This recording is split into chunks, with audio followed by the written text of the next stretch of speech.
সন্দীপ কি করতেছেন? তো ভাই এই 3-4 প্রকার মোবিল হয়ে গেছে, তাই এক পটে ঢাললাম সব মোবিল। কেন? বাড়ি একটা 80 গাড়ি আছে, ওই গাড়ির মধ্যে এই মোবিল দেবো। একটি গাড়ি? জাপান হচ্ছে, জাপান কোম্পানির তৈরি নাকি। তো ওতে এবার তেল বেশি খায় না? একটু তেল খায় বেশি, বাইরে ও। একটু কম যায়, তারপরেও ভালো হাঁটি গাড়ি। হ্যাঁ, হ্যাঁ হ্যাঁ হ্যাঁ। পুরি টুরি গেলে ভাঙার ভয় নেই। ওটা কত লিটার, কত তেল মোবিল ধরে এটা? ওই এতে 1 লিটার থাকে, কিন্তু এতে 600 গ্রাম দেওয়া যায়।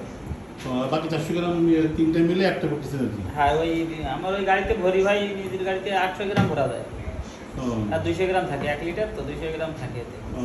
আর এদিকে বাড়িতে এই 2-3 দিন 600 গ্রাম একসাথে ভরে নিলাম। ওটা কি বাড়ির জন্যই? বাড়ির জন্যই? আর বাড়ি ওই গাড়িতে ভরবো তাই। ভালোই হবে না, মানে যেটি বাসে ওটি সাশ্রয় আর কি, মানে হ্যাঁ, হ্যাঁ। পরে ওটা কাজে লাগাচ্ছেন আর কি। পরে কাজে লাগাচ্ছি। না, বুদ্ধি খারাপ না। এইভাবে সাশ্রয় তো হবে না, আমাদের সাশ্রয় হবে।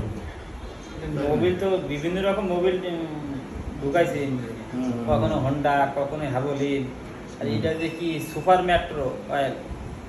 না, সুপার ভালো। কত গেছে? 500, 550? 600। 600? সুপার মেট্রো নিয়েছে 600। আচ্ছা ঠিক আছে। 2500 কিলো চালানো যাবে ভাই। কত? 2500। 2500? হ্যাঁ, বাবা, বিশাল। 400 কিলো চালাইছি। তো বিশাল অনেক। 1000-এর বেশি আমি চালাই না অবশ্যই। 1000 ভালো হলে থাকে, চেঞ্জ করে ভালো ফেলবো। থাকে। আর 600 কিলো চালাইলে বাদ দিয়ে দেবো ভাই। আচ্ছা ঠিক আছে, মনটা খারাপ ভাই। তো বই ভরে না। হ্যাঁ ভাই। আচ্ছা তাহলে হবে। ভাগ্নি গাড়িতে তেল নিয়ে গেছে, মন